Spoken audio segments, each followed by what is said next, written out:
I've just come back from Los Angeles. I was down there to meet with a group of rather important people in the movie industry, scientists and so on, who were considering calling a congress of the best minds in the world to meet in Los Angeles in the near future, to be a kind of planetary alarm conference. They wanted scientists and statesmen, religious leaders, and to do something to impress upon the world through all the media that we are in very serious danger of destroying the biosphere, that is to say, the whole envelope of living creatures which covers this planet, through pollution, overpopulation, nuclear fallout, poisoning of our food, and very lack of food. And we met to discuss the problem of organizing this conference, and here were all these brilliant people. And it came over us that we really didn't know what we ought to say. I mean, you can scream and create a state of panic, but that won't do any good. And when it came down to it, we didn't know what we ought to say because we really don't know what to do. Some things that we might do, for example, to increase the food supply with high-yield crops, may be ecological mistakes. And so the consensus of almost everybody at the meeting was that in some way or other, the human race has to learn how to leave the world alone and let what is called the natural homeostasis, that is the self-balancing process of nature, take care of the mess. Now, how are we going to do that?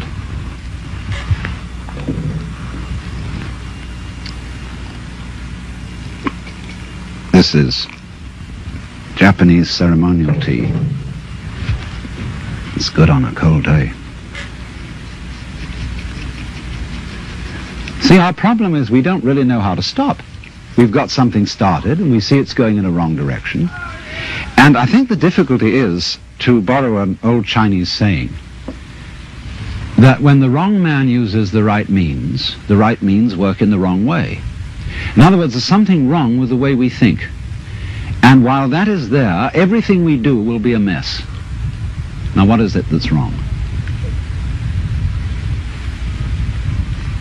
Now, as far as I can see, the basic mistake is that we've invented this wonderful system of language and calculation, and that it is at once too simple to deal with the complexity of the world, and also we are liable to confuse that system of symbols with the world itself, just as we confuse, say, money with wealth. A lot of people are in business to make money instead of wealth. When they make the money, they don't know what to do with it.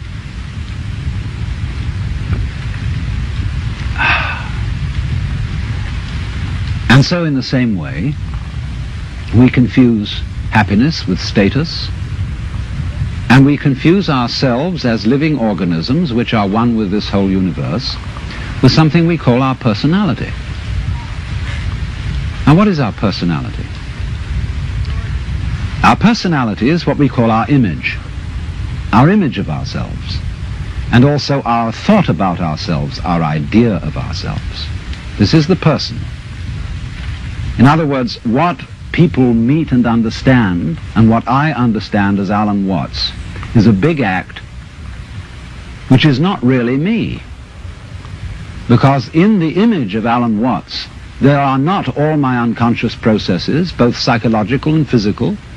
The construction of my brain is not contained in the concept Alan Watts, and the concept Alan Watts does not contain the inseparable relationships which I have with all the rest of the universe. And therefore that concept is a fraud. And when it's mistaken for the real me, there's a confusion. Because if somebody says to me, Alan Watts, do something about it, the concept Alan Watts can't do anything.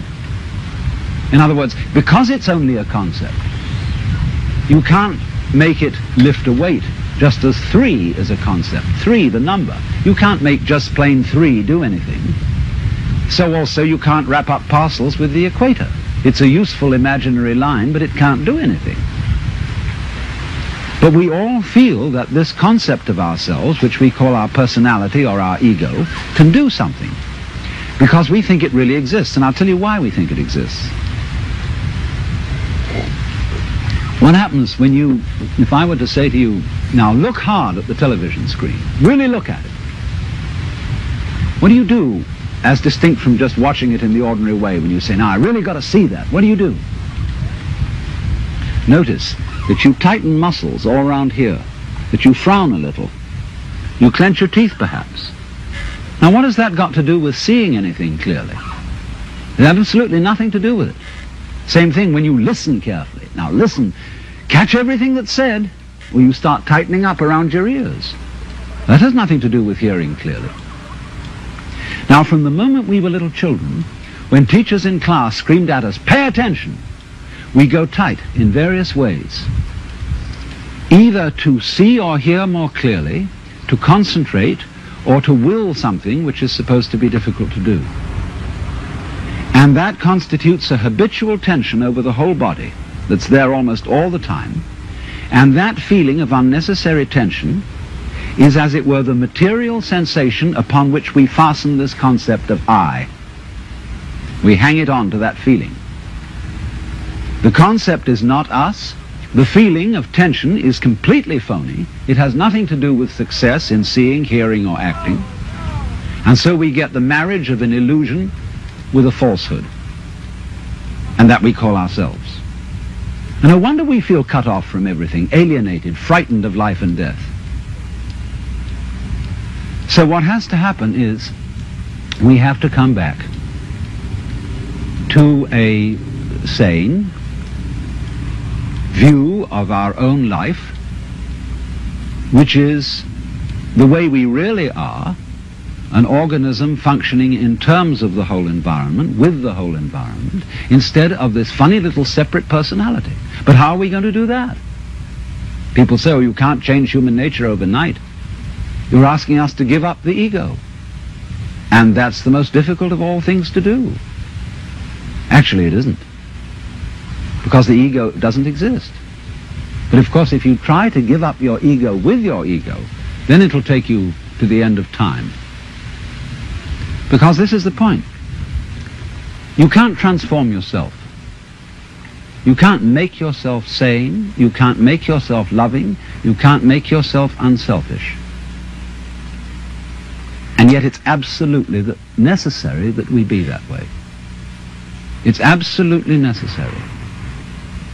If we are going to hand over the direction of nature to nature, which is what it comes to, it's absolutely necessary that we let go of ourselves, and it can't be done. Not by anything that we call doing it, acting, willing, or even just accepting things. You can't do it. Why? Because you don't really exist as that kind of a separate ego or personality. It's just an idea based on a phony feeling. So when it comes down to it, it's shocking news for us, for the human race, for our pride. You're only making a mess by trying to put things straight. You're trying to straighten out a wiggly world, and no wonder you're in trouble. So you can't do anything. So you can't transform yourself. And what can you do? What happens then if you actually realize you've come to a dead end? And the human race has come to a dead end, in my opinion. What then? Commit suicide? Or is there something else? What happens when you just wait? There's nothing you can do. You watch.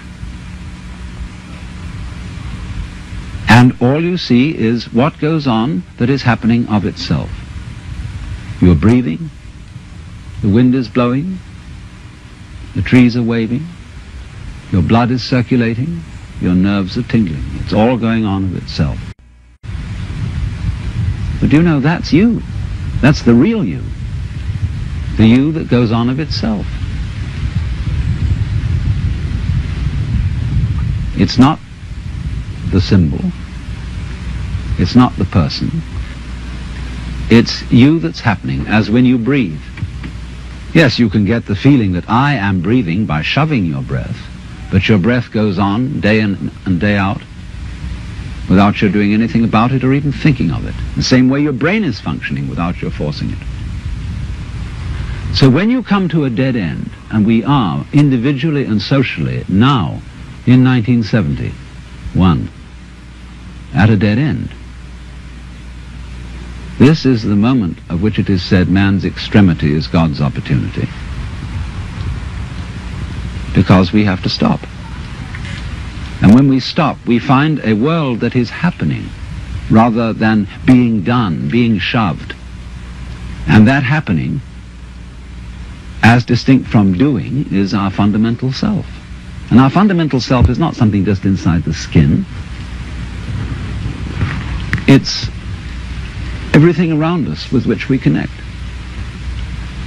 When you look out of your eyes at nature happening out there, you're looking at you. I'm not going to say what we should do from then on, but simply that before we think of doing anything in this critical situation, we realize the completely illusory nature of the beings that we think we are, and get back again to the beings that we really are, which includes all this outside world, no longer left outside.